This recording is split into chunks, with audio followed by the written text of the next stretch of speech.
Who's your family? Black. We all family. What's good, cousin? Welcome back to Black of the Movies, episode 11. We're here. I'm queer. And today we're here with... Oh, wait. Hold on a second.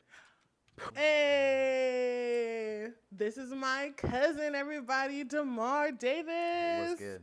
How are you today? I'm cooling. I'm feeling good. I'm happy to be here. I'm so glad that you're here. Thank you for having me. Of course. I haven't seen you in such a long time. I know. And this film that we're going to talk about is one of my favorites. I can distinctly remember watching this with you on more than one occasion at Grandma's house because she had it on VHS. Man, classic. Absolute classic. Yeah.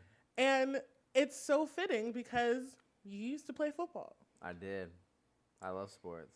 And if you guys haven't figured out what we're talking about yet, we're talking about Remember the Titans. Yes, we are back with another classic Denzel flick. He is, this might be controversial to some people, he is the best actor of all time. Man, he's like, fuck. He's got to be, can I cuss on here? Yeah. All right. He's got to be like top 3 actors for me for sure. Yeah. I could watch Denzel movies back to back to back to back to back. I'm curious, who are your other two? Man, that's kind of hard to say, right? Because as of lately, this is kind of random, but I really like Ryan Gosling. Interesting. I just like, you know, his demeanor. He's very confident. He could also be funny. I don't know if there's like a real roster, but if I had to pick another person,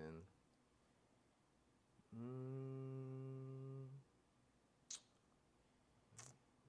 don't know. I think I'm gonna have to pass that one. Yeah. I don't think I have like a solid roster, but Denzel's definitely up there for me. Yeah. I feel it. Denzel is up there for me, and then Coleman Domingo has been one of my recent favorites. Okay. And then Quinta Brunson, just because of her work and her writing, and I've been following her literally from Vine and BuzzFeed up until having her own show, Abbott Elementary, on ABC, which is absolutely nuts. Nice. So I absolutely adore her. Oh, I have to say Kofi. Oh, yeah. Yeah, I got a chance to meet him maybe 2 weeks ago. Oh, cool. And so his demeanor on and off the camera is very the same. So I feel like I fuck with him as a person. I dig it. That He would was be my really 3. good in Queen Sugar. So Man, really good. Really good. Okay, so let's get into this movie. I had so many thoughts. This is another one that I really did not need to go back and watch again. I had to. I hadn't seen it in so long. I was like, yeah, I got to tap in with this movie. I haven't seen it in a sec. Man, I literally, not DSG and I just watched it 2 or 3 weeks ago. Just because. Yes. Because it's one of my favorites. It's like one of my comfort movies. Yeah. So when I'm going through something and I need to self-soothe, I'm probably going to put Remember the Titans on. Knowing full well, I don't know what AA ball means or AAA ball. I don't know anything about football. Yeah. Sorry, I was a basketball kid. We're gonna talk about it. You're gonna have to teach me some things. We're gonna talk about it. There's some unrealistic things that happened in it, but they did a really good job. Yeah. Yeah. I love that. I had a lot of thoughts while watching this, and I just want to say Wood Harris, the person who plays Julius in the film. Man. Damn, he's got to be on my list too, though. Yeah? Because have you seen Paid in Full, I hope? Yes. Crazy role. His role in that movie is insane. He's so good. Super good. And it's so funny to watch this film and see a lot of Black legends. Young in the making, before they did anything else. And there are a few people in this film that were actually in the one I did with Michael. Okay. And it was so funny. I'm just like, huh. Yeah. Because you look at their IMDb. Yeah. Chocked full. Damn. Chocked full. These people don't stop working. I mean, it's kind of cool to see the progression. It shows you, how much work you really have to put into, really break through. You know? So, I think that's amazing. Honestly. And I think that this film was really fitting, especially for us, growing up in San Dimas and super being the minority, like real life being the minority. Yeah, for real. And I can only imagine, especially because I didn't go to middle school and high school in San Dimas. I left, you know, but I can only imagine being a Black person during that time where everything is segregated, and then you're going to be in this football team after it's just now being integrated. That would be like very shocking, culture shock for me. Yeah. And then also, I would not survive. I definitely think you would survive just because of like the mentality you would have to have in that time period. You know what I mean? It would kind of shape you and the things that like you value, and your skin would be a lot more tougher to certain situations. Like, because that happened pretty much in our parents', or at least my mom and my dad's age frame, like when they were in high school. And like seeing photos or hearing stories, there's so many things that they went through when things were starting to get integrated. And then like, you know, kind of like tapping in about the movie, like the one thing that they could all really appreciate and love was the love for the game. So. And this is not a socio-political podcast, For but real. Yeah. but I always wondered, like, seeing it in real time, especially when they get back from training camp and having them be like, oh, so it's back to reality. Yeah. I wonder if a lot of times the Black people in those times felt like maybe this doesn't need to be integrated. I think so. Just because I'm not necessarily trying to get too deep into that.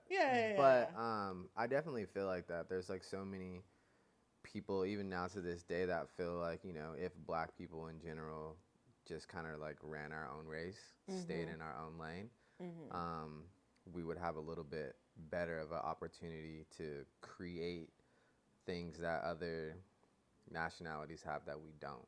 Right. You know what I mean? Like generational wealth, owning property. But yeah, we'll keep it light. Yeah. You know, it's great stuff to talk about. Yeah. And I always say that it's really good to talk about at home, especially like with your kids if you have them, or younger cousins and stuff if you have them. Yeah. Because they kind of need to know these things. You got to be educated as much as possible. They got to be educated. And it's good to move through life having all of your elders and ancestors' experiences fresh in your mind, so you know how to move through. Because we don't want to repeat history, you know? Yeah, no, that's not a good thing. At all. So let's get into it. I want to get into favorite scenes. It was really, really hard to choose favorite scenes. And it's long. It's a long movie. It is kind of long. Right? Yeah. It's like 2 hours almost? It's almost 2 hours. It's an hour and 44 minutes. Okay. But for a family-friendly film, it is kind of long. Yeah, it's very long. And it's very serious, of course. But there are very funny moments. 100%. 100%. Yeah, Petey is hilarious. Petey is hilarious. He is one of my favorites. I also like Louis Lasik. That's my favorite character. Okay. Which one was he again? He's the big white dude that ran in. Oh, yeah, he's mad funny. Yeah. He ran in. That's probably one of my favorite scenes, right, when they're doing mama jokes, right? And they're in the locker room.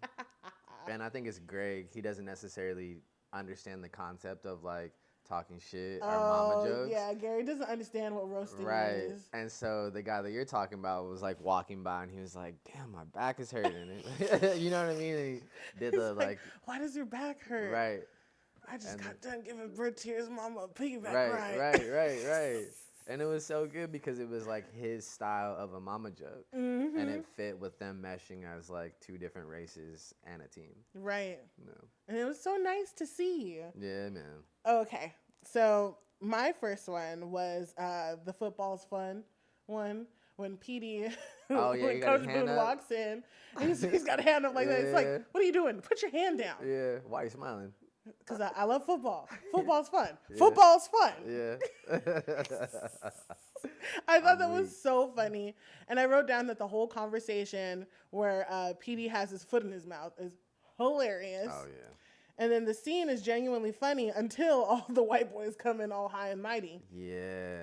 And I put that this was the start of Coach Yost being disrespectful. Mm-hmm. And I love the way that Coach Boone doesn't hold back. Yeah, I agree. It's cool to see Coach Yost when he starts to buy into the system, right? Because in the beginning, he and his ego are trying to keep his posture really stiff. Right. Like, I'm a man too, like, this is my school, blah, blah, blah, blah. Right, he's got his guard up. As they start playing and they start winning, they start becoming closer, he starts to be like, wait a minute. Coach Boone is crazy. Yeah. But I see it. I see the vision now. Mm-hmm. So. Yeah, I love it. I think as far as Coach Boone is concerned, he is not taking any shit lying down. Mm-hmm. And I think that he is respectful in his own way, but he's also not about the respectability politics. Right. One scene that not DSG pointed out, it's just like, I don't scratch my head if it don't itches, and I don't dance if I don't hear no music. 100%. Like, I'm not about to do stuff just because you want me to. That's not how this works. And that's important in real life too. There's a lot of like gems in this movie, especially for black men, as far as how you should carry yourself in a worldly setting. Yeah. Right? Because there's so many times when you do get around other people and they expect you to lower yourself to play on their terms. Honestly. So. Constantly. Yost throughout the movie, I feel like, was trying to humble Coach Boone. And Coach Boone continuously was just like, I don't know what you think this is. Man, it's confidence. But it's confidence. That's not what we're doing over here. Yeah, it's like a different movie. Maybe you could do this one too, but the one with Venus and Serena Williams. Yo. Or Will Smith, right? That one was so good. And then there's a scene in the movie where I think it's Venus is getting interviewed by a reporter, and he's asking her a question, and she responds very confident. Oh, I think I know exactly what question it is. It's like, what are you going to do if you lose? But what if you lose? Right, and she's like, well, I'm not going to lose. Or something like that. And he keeps asking over and over again. And he's the dad pushing. had to walk into the interview and be like, don't try to break her confidence. Right. And that's the thing that people, I think they subconsciously do it. But that's the thing that like you just have to be aware of in life. You do. Yeah. Especially moving through in mostly white spaces. Absolutely.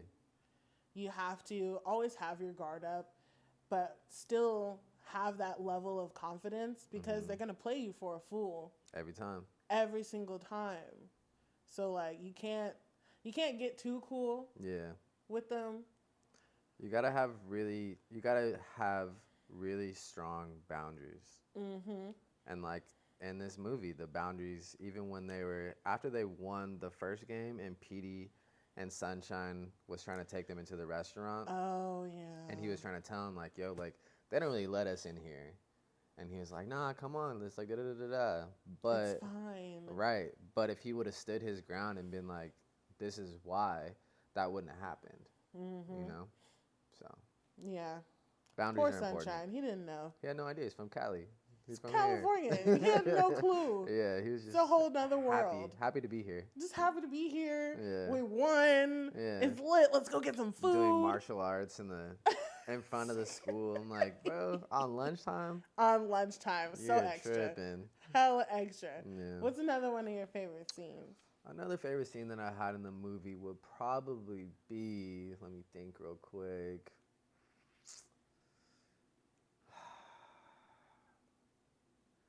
I think when Julius gave, is it Jerry? Gary's mom a hug. Yo. Because she was really trying to be standoffish. Yeah. And him being a young teenager, he didn't really see that for what it was. He was just like, oh, I love your son.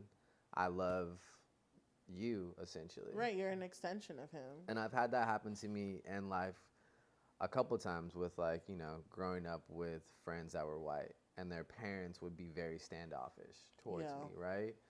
And it's kind of hard to break that barrier. And it's like, you have to really be strong, because racism isn't like something you're born with. Right. It's something that you're taught. And that is like really shown in this movie too. Yeah. You know what I mean? And it starts at a really young age. So breaking through to someone that's older, that's been taught time and time again that black people are bad. It's rough. It's very rough. I love that scene too, actually. I think I was watching her face, because they have her, do a wide shot from outside of the window, and you could see like Gary and Julius like fooling around, roughhousing on the front porch, and then it pans over to the mom through the window, and she looks so concerned. She's like, "Why are you at my house?" But then he comes in and he sees her, and he's smiling, he gives her a hug and grabs her up. She's like, "Oh, okay." Right. Because they both kind of got it kind of crazy, because when he was approaching the house, a police officer pulled up. And he was like, "Oh, shit, here we go." Right. And low-key, the cop was like, "You played a good game." So he had to like be like, "Oh, wait, now I can be comfortable." Right. So they both kind of got messed with. So it was kind of cool. It was cool. It's like 2 scenes in one. It really is 2 scenes in one. This one is funny. My second one, because we were talking about this before we started filming. The left side, strong side. Oh, yeah, so good. I'm constantly quoting that. Man. With not DSG. Constantly quoting it. Oh, my gosh. And I'm like, I'm waiting for like someone else to get it at some point. I'm just like, please, anybody. What do you mean you don't know this reference? Right. Gosh. And I thought it was fun to see. Gary call out Ray on his shit at that point for not blocking Rev. Yeah. But then, him and Julius actually like get together and they're hyping each other up for the first time. Right. And it's fun to see Julius like take a beat and be like, "Damn. Oh, that's what we're doing?" Yeah. And it was fun to see that interaction, but then also see the look that Coach Boone and Yost exchanged in that moment. Because Yost was just like, "What the hell is going on here?" Yeah. And Coach Boone gives him a smirk. It's just like, my plan is working. Exactly. That's what's going on Exactly. here. Like, you may not know, but you may not clock it, but this is what's happening. This is what it's going to be like 100%. from here on out. 100%. And I always say this, and you can shout out my YouTube dads from Cinema Therapy. Yo. The best acting will be just the person's face. That's interesting. And I love it. Yost and Boone didn't even share any dialogue in that moment. But it said so much. But it said so much. And that's why I love that scene. Yeah. And if I yell out left side and somebody doesn't yell out strong side back to me, it's going to be a problem. Left side!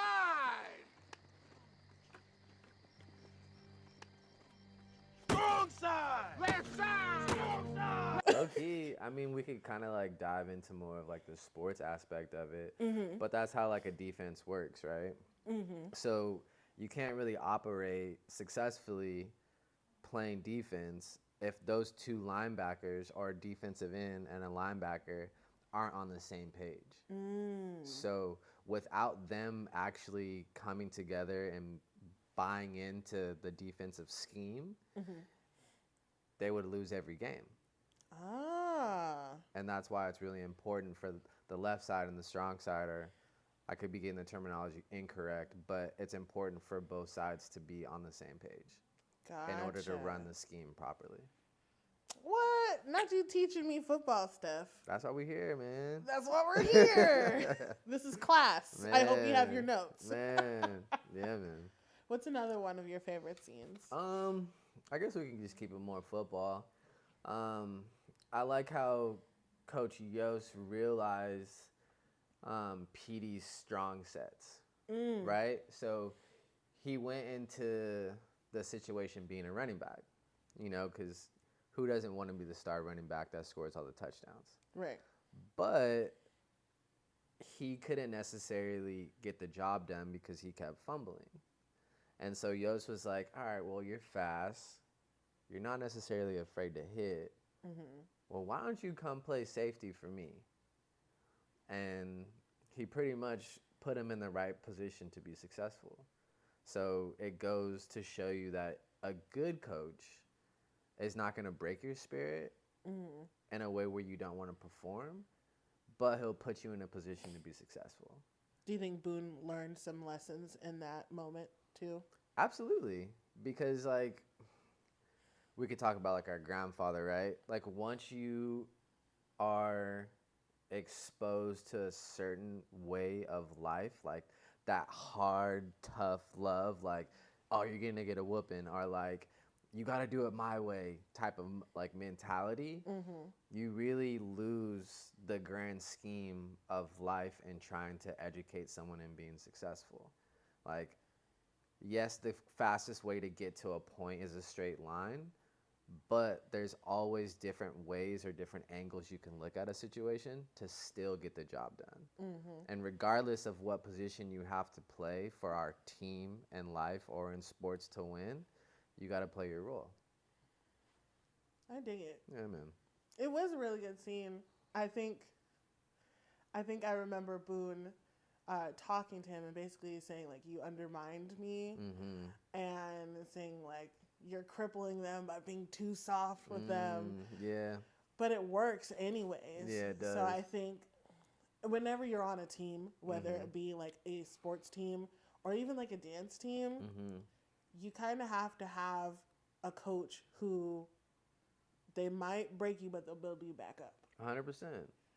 And I think Boone learned in that moment, like, the building back up thing is crucial. Yeah. Is crucial. It's very important. Especially for when you're dealing with kids. So I thought that was interesting. Yeah. That was a good scene. You picked a good one. Yeah, man. I mean, there's a lot of layers in that one, too. Like, I see Coach Boone's perspective where he's saying, like, you're undermining me. Because in any operation, job, work, life, like, there is, you know, a scale of authority in your place. And so if you start operating outside of that, you know, hierarchy, like, it could just have the team not respecting you. So luckily it worked out for them, but it could have went left. Yeah. You know? It could have went bad. Yeah. It's the same thing with like if you live in a 2-parent household, if you're lucky. Yeah, for real. Ain't never been there before. But you know, you ask one parent for something, they say no, you can go and ask the other parent, they say yes, and that might create some problems. Yeah. It's the same situation. If they're not on the same team, you don't have the same program, it's a wrap. It's a wrap, honestly. And then, okay, my third favorite scene. This one was like a little difficult for me to choose. So it's when Yost finally tells off the rigged referee. So here's my problem with that scene. Okay. And less the scene and the writing and more so just the character's decisions. He knew from jump that there was something off about that game. Yeah, because he was trying to get the Hall of Fame. Because he was trying to get the Hall of Fame, and the guy literally told him, we're taking care of that. Right. Because in the beginning of the film, the guy that got Coach Boone on was just like, I put you in a no-win situation. If you lose a game, they're going to cut you. 100%, yep, I remember that. And so the Hall of Fame person knows that. And they're like, oh, yeah, don't worry. We're taking care of this. We got this. Yeah.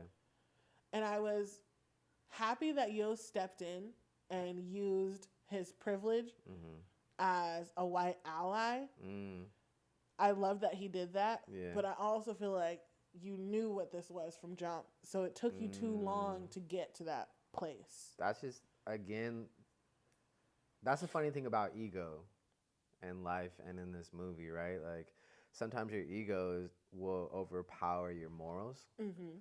And I feel like he was battling with that. And you could see it in that scene for like maybe, I don't know, 1 to 5 minutes where he was like, they're like throwing a flag, which is normal in sports, right? Right. You know, the refs don't always call the game how it should be called. But in this case, I feel like his spirit wouldn't let it happen. Because he was like, it's important for my team to win because I want to win. Right. Right? So once that happened, he was like, fuck this. Like, I'm not trying to lose just so I could, you know? Just so I could get a title. You know what Who I'm saying? cares? Right. So I Yeah. think that was cool too. That's a good scene. It is a very good scene, and I think the reason why it took me so long to like choose that one specifically is because I've been in situations where I have a white friend and they're not necessarily using that privilege to help me out in that moment. Or even having like a light-skinned friend who's like biracial and they're not using that privilege in that moment.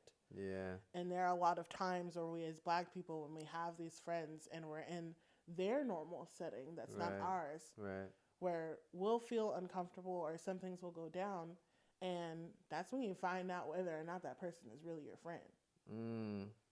Yeah. I think that's interesting. I think that there's two sides to that. Just because I don't want to bash white people. No. But I think that subconsciously, they're not even aware at all half of the time of the obstacles that we may come across as minorities. So they're not even aware of it. And then that's when like you do see if they're your real friend, because then you need to have those hard conversations. Yeah. Then that's where you need to put in the work and see if they're willing to like alter their mind state on what could possibly change.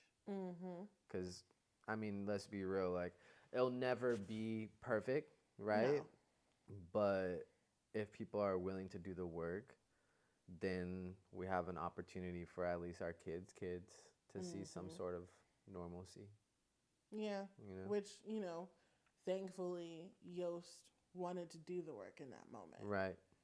And like you said, I think he kind of realized, like, we're on the same team. Exactly. Even though there are two separate sides of football. Okay, here we go. So Yost is in charge of the defense. Okay. And then Boone is in charge of the offense. Okay. So. Oh, that's why they had the two separate buses. Okay. Exactly. That makes sense now. Exactly. Oh man. I'm learning. Oh, I'm learning. It might take me a little bit, but I got there. It's good. It's good. It's important. Like I feel like that's why some people that don't necessarily like sports is because they haven't taken the time to just really like understand the game. Yeah. You know? I feel like it's definitely easy. I think it's more so like taking the time to actually do it and watch the game and be active in it. Because like 2013 and like 2015, 16, I was very active with football. Yeah. And even more active with basketball. I was in it, like NBA app on my phone, ESPN app on my phone. I love that. The apps for the specific teams on my phone. I love that. I knew all of the people. I knew who was in the top 10 of the Western Hemisphere. I love that. I knew all of that stuff. Yeah. And that's more so because something piqued my interest, and I was able to grab onto it and learn it easily. So it really sports just depends. Sports are good, man. I mean, sports ain't for everybody, but okay. So we can talk about like how. I feel like if I do eventually have kids, right, I feel like it's very important for kids to play team sports. Yeah. Because you learn basic social skills. And then you're around people necessarily that you don't like. Because then you're going to have those same obstacles when it comes to the real world work experience. Very true. And so you'll learn those skills. I'm like, yeah, I don't really fuck with you, but I respect you. Yeah. So that's how we can get the job done. It's important, man. Sports it's like, there's so many beautiful things about sports that you learn outside of like just being a good athlete. Yeah. I mean, it's the same with like dance teams and stuff. There was a lot of people I did not like on dance teams. Yeah. Especially when I started doing it competitively. Oh, yeah. And you're going to these giant competitions where there's like 100 teams from all over the world. Yeah. Like people from Ghana and stuff. Yeah. So, you know, in those moments, of course you may not like these people, but you have to work together as a team in order to get to the next step. To win. You got to do it to win. That's why we're here. We want to win. Yeah. So. That's why we're here. We're not here just for the funsies. Absolutely not. Otherwise, we wouldn't have paid those dues. Nah, we could be doing something else. We could be doing something else. Exactly. Yeah, man. Yeah, so I think sports films are some of my favorite genres of films. And they're so I can't help near and it. dear to my heart as well. Near and dear. Man. Dude. Yeah. So let's get into some trivia. All right. I'm going to start off with a very easy question. Oh, God. Which, I mean, you've got this. I hope so, man. Now I'm nervous. You've got this. It's going to be fine. It's going to be fine. All right. Okay. So, first one, true or false? Uh-huh. This movie is based on a true story. True. You're right, it is. Uh-huh. It was so interesting, actually. I found an article from ESPN where they're talking to the real Coach Boone. Really? And he was saying that scene where they're integrating the buses and he makes everybody come off the buses, he's like, that was real. Damn. Like, that actually happened in real time. Okay. Like, he may not have done it exactly that way. He but may it not have went down. handed Gary and Ray their asses and called them Jerry Lewis and Dean Martin. Hilarious. Hilarious. Absolutely. Oh my gosh. Who's your daddy? Man, that's wild. And that would never fly in today's time. Like, you cannot do that. Like, Absolutely you know what I mean? not. You would be canceled. Someone would be coming for you. Yeah, those parents would be on your ass. He would have got fired that day. Mm-hmm. But yeah, he was like, that actually happened. Man, it's funny too because I was like, at the end of the movie, I was like watching the credits because I was like, I don't know what she's about to ask me tomorrow. But I was kind of bummed that they didn't show photos of the real coaches. Yeah. You know what I mean? They do like the text and they explain like what happened in the future, et cetera, but they don't show photos of them. Yeah, it was a so little I'm going to have weird. to do my Googles on that. Yeah, definitely look up. There's some interesting stuff. Funny. Oh, another tidbit. Mm-hmm. The scene where Cheryl is at Coach Boone's house and the brick gets thrown into the window. That's real for sure. It's real, but it's not a brick that was thrown in real life. It was an old toilet for whatever reason. They're throwing toilets through people's windows. They threw an old toilet into the man's window. Man, I'm telling you, people have so much more free time without the internet. So much more free time. And I guess when the producers and the writers were sitting there and doing stuff, they decided to change it to a brick because they felt like a toilet is too random and it might come off as comical. Yeah, it could have came off as comical, but that shit really happened though. Yeah. You know what I mean? Like, especially talking to my dad a lot because he grew up in the South before he came out to LA. Mm-hmm. And like just hearing the things that he experienced out there. Oof. Bro, it's dark. Yeah. It's really dark. That shit was rough. But I'm glad they kept the toilet out because that would have. Because I would have laughed. I would have laughed. Because why the fuck would you throw a toilet? Where'd you get that from? Like, oh yeah, bro, I got this toilet. We about to go throw it in this fucking window. Like, what? Yeah, right. I never really understand random. And I think it's the autism where I'm just like, I don't understand this logic at all when it comes to racists and bigots. Because it's just like someone really sat there and was just like, yeah, let's go get this old toilet that's in the backyard of Bill's house. I mean. Like, what? And let's throw it in his window. You have That'll too much show free him. time, bro. Too much free time. Way too much free time. Honestly. And toilets are pretty heavy, low key. That's not a one-man job. No. You know what I mean? That's like two people. And there's no way they would have been able to throw that, run back to the car, get in the car, drive off before Coach Boone came out with the blicky. Bro. There's no way. There is no way. It makes no sense. I would have been big mad. Honestly. Okay, second question. Toilet. I'm weak. I'm weak. Oh my God. What other Disney sports biopic, because this is technically Disney, Remember the Titans. Oh, yeah. What other Disney sports biopic was Denzel Washington considered to play the lead for? Considered to play the lead for a biopic. Mm-hmm. I'll give you the year. Can you give me the sport? I can't give you the sport, but I can tell you. I'm going to just say Coach Carter. No. What was it? Cool Runnings. I'm happy he wasn't in Cool Runnings. Can you imagine Denzel being in the lead instead of Leon for Cool Runnings? Nah. Hella Are disrespectful. They close in age? They're not close in age, are they? I think they are, yeah. Yeah, for some reason I feel like Leon, maybe it's just his demeanor and the way he carries himself. I feel like he's younger than Denzel. But damn, Cool Runnings? Cool Runnings. That would have changed the whole movie. I'm happy that didn't work out. Yeah, same. I mean, that movie definitely did not age well. Nah. Especially I'm gonna for, watch that tonight, actually. honestly, especially for funny. people from the islands. Not DSG is sitting behind the camera shaking his head because he hates Cool Runnings. Oh man. Like, Yeah. it's funny because it's bad, Mm-hmm. but also it is not a true depiction of anyone from Jamaica. Like, Man. it's not cool at all. That's But like the new Bob Marley joint. The main character was Ooh. like, "Yo, man, like, have you looked for everyone to play this role before you pick me? Because I'm down to play the role, but I want to do the role justice." right. And I feel like that's kind of the Denzel Leon situation. Like, it just wouldn't have felt right on camera. Yeah. Yeah. That's hilarious, though. It is hilarious. Cool Runnings? I could not How even do you imagine know it. that? I be doing research. Oh my gosh, that's so random.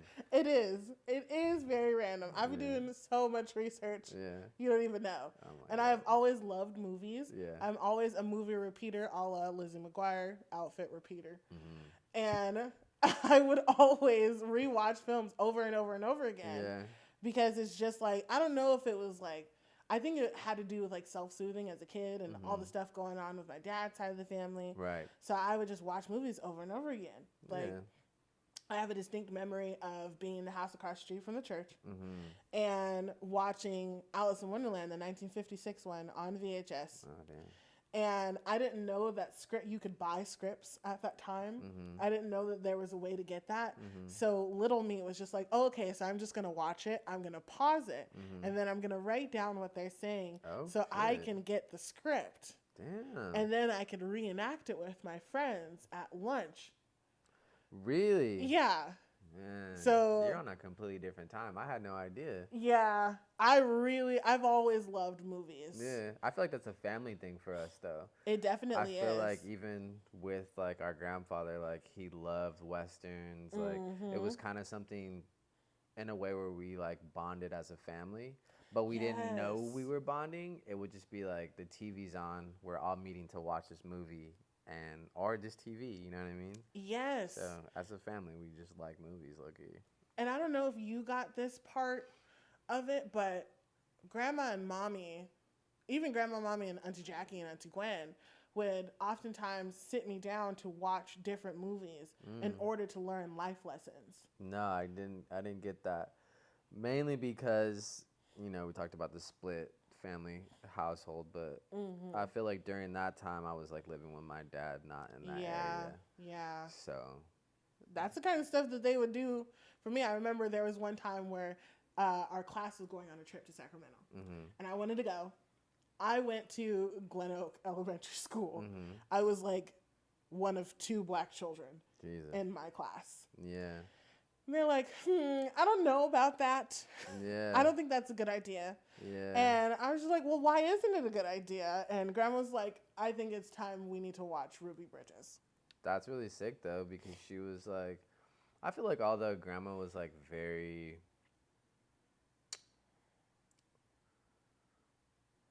picky when she would like really sit you down for a lesson. You know what I mean? She wouldn't bullshit a lesson, right? Like Right. she's really gonna be like, all right, you need to learn this. You know, she's not gonna waste your time with like a meaningless situation. So that's crazy that she picked that movie to teach you that. Yeah. We went through some serious lessons with Yeah, man. various films. That's wild. Yeah. It's crazy too because like I didn't necessarily go to school or like really live in that area long enough to like deal with, I guess, suburb and like the white black interaction. But when I do talk to people that did, like either Jessica or like my mom, like San Dimas was like really racist. Yeah. That's kind of crazy. Legit, like roadies on Bonita. Yeah. I remember like asking my mom if we could go eat there once because we had eaten there once before and it was a very uncomfortable experience. Wow. But I was a kid. I didn't really like clock it in that moment. Yeah. And I remember asking, like, can we eat there? And the person being like, you can go in the back. and pick it that up. really happened? That really happened. That's crazy. That's crazy. Yeah, San Dimas has always been on some other shit. That's crazy, man. Like, I mean, I knew, you know what I mean? But, like, I would only really be around certain stuff like that on accident. You know, like, I wasn't, like, that's just crazy that happened to you. I'm so sorry. Yeah. You know? There's a lot of stuff that happened to me in San Dimas, but we're not going to talk about that. Jesus. Okay, Oh my last God. question for you. Uh-huh. Now, this one is about Wood Harris, who is an absolute legend. Yeah, man. Paid in Especially in this household, okay? What other sports film franchise does he star in?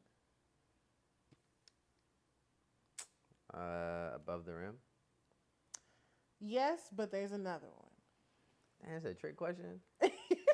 Another sports film that he stars in. Mm-hmm. Now, he doesn't play, like, a super huge role. He's not like a main character. He's not a main character, but he's still very much in it. Dang. Especially in the third one. Can you tell me the sport? I can tell you the sport. What's the sport? It's boxing. It's boxing. Mm-hmm. Oh, Creed. Yeah. Oh yeah, cause he's what's his name's brother. Mm-hmm. He's in all three of them. I love that series of Me movies. too. I really love boxing too. Ah, it's so good. And I love the first one, directed by Ryan Coogler, but then the second one is directed by Stephen Capel, I believe. And he is also the director of the most recent Transformers that came out. I haven't seen that. I heard it was good though. Dude, you gotta watch it. It's so good. I think Loki Auntie Jackie was telling me it was really good. I need to watch that. You should. I need to tap in. Especially after Transformers has not been having a really good time when it comes to man. movies. Woo. And as you know, I was a Transformers girly, okay? I was in it. Backpack, Transformers. T-shirts, Transformers. Bed sheets, Transformers. I had the T-Mobile flip phone that would flip up like this, and I had the sounds on it that sounds like a Transformer. That's sick. When it's opening and closing. That's sick. Yeah. That's sick. The sidekick. Yep. That's what's up. Man, That's so random though. Okay, cool. I know. It's really cool to see how it all works together. And then Michael B. Jordan directed the third one. Right, he did. And I think that was his first time directing. Shout out to him, man. Honestly, it was Solid, very good. Solid black man. Solid. Solid black man. He is so talented, so creative. And it's always funny seeing him pop up randomly in things that his production company is a part of. Like, there's this movie, Kin, which we'll probably talk about on this podcast in the future. Yep. But he, like, makes an appearance towards the end of the film. And Not DSG and I are sitting in the theater like, what is this nigga doing here? We have no clue. I work here. He's like, oh, I just work here. You know? That's what's up, man. It's cool to see him doing his thing. It is. It is really really cool to see him doing his thing. Especially with, like, Creed 3 and knowing that he's, like, a huge weeb. He's a huge weeb. Man. And some of the scenes are very, like, this nigga watches too much anime. Oh, my gosh. Watches way too much anime. Yeah, man. I'm happy he bounced back after that breakup, too. Yeah. He's doing great. Could have took him down. Yeah. I hope to see him direct more films. Hopefully do some more, like, smaller independent stuff too. I think would be really, really cool. Yeah. Like what he did with one of the Netflix series that he was on, and which unfortunately got canceled, but still very, very good. Yeah. And it's exciting to see the next wave of Black people in film and TV do big things. It's very, very fun. Yeah, and honestly, if anyone wants to invite me to a movie premiere, if anyone wants to invite me to on set, I'll be a PA for a day. I've done it before. Oh, man. I'll do it again. Hit her up. Okay, so I have one final question for you. Okay. And this one's not trivia. This is something I ask everyone all the time. I don't know why. I'll be getting nervous. As soon as you start saying, I'll be like, oh, what's she about to say? Oh, my gosh. Don't get nervous. It's okay. It's okay. Because you're a music person, you know? You got your own label, and you're a DJ. So this is a very fitting question, and I love music as much as I love movies. It's always two and two together. So, if there was a soundtrack to your life, Who would be your main artist, a la Ryan Coogler, Kendrick Lamar, Black Panther kind of set? So, like, it's just so I understand the question. I have a movie and I'm picking someone to do the score. Yeah. Picking someone to do the score or picking someone to do the soundtrack. So, like, when Ryan Coogler started doing Black Panther, he knew that he wanted Kendrick Lamar to, like, kind of take over the soundtrack for the film. Not the score, but the soundtrack. Yeah. To have different songs that are inspired by the film or having to do with the film. All right, I get the question. Yeah. So it would be a mix between probably my friends, right? But big, we would start with, like, Brian Eno. Okay. I love his sound design. It's not necessarily, like, something you want to just, like, bump in a party setting. But I feel like for serious scenes or just, like, ambiance, Brian Eno would be really dope. Terrace Martin. I love fucking Terrace Martin. Yeah. He's one of my favorite musicians of all time. Probably Robert Glasper. And then I would have people from my label. I love that. Yeah, man. I love that. I think mine changes every other week. Like, my hyperfixations change so quickly. I think right now it would probably be a mix of Smino and honestly, I want to say Erykah Badu. Because I've always loved Erykah Badu. Yeah, she's like, special. Window Seat was one of my favorite songs. Special. In high school. I love her so much. Aging like fine wine. Fine wine. It's ridiculous. It doesn't make any sense. It makes no sense at all. It's something in that Texas water, man. Man. I love Texas, too. Every time I go, it's amazing. It's so amazing. Gosh, I got to make it out there. 2 of my best friends live in Texas. I don't know about living there, but visiting for sure is fun. Yeah. Yeah. It's a little hot there for me. Yeah. It'd be real hot, like 100 plus degrees. And like and super humid. I'm good. Disgusting. I'm good. But I'll visit. Yeah. I'm down. Once a year. Gotta make that trip. Honestly. If I had gotten like the chance to go to the rodeo day, like Bun B and everything, then that would be sick. It was crazy. We were out there for that. I played a show that same weekend they were having the rodeo. And I didn't realize how big of a deal it was. It's like crazy. Yeah. People were like flying in from everywhere. It was nuts. It's big. Yeah. Every single year. I had no idea. Have Bun B head over it, nutso bonko. And then the word on the streets is that Beyonce will be heading over it next year. Oh, God. Following the release of Cowboy Carter. So you already know that's going to be even more nuts. I'm very torn about that statement. Yeah. But I'm here for it. I'm here for it. We're going to have to talk about it. Before I say anything negative, I'm here for it. We're going to have to talk about it. I'm just not a believer quite yet. Okay. We'll have to talk about it after we're done filming. Yeah, we can. So you can get out all your controversial thoughts. We can chop it up. We can chop it up for sure. Well, thank you so much for coming. Thanks for having me. I appreciate you. I love you. I've always looked up to you. You're one of my favorite cousins. So it's nice to have you here. And thank you. If you watched this all the way through, you're a real one. Hey, tap in. Like, comment, subscribe. Like, comment, subscribe. You feel me? You know, if you've seen this movie before, tell me your favorite scenes. Tell me when the first time you watched this. And if you have a VHS, send me a picture of that. Yo. Send me a picture of that on Instagram because I would love to see Start the collection. So, yes. Send it to me directly. I'm going to get a P.O. box. Box set. Love you guys. Stay black. Bye.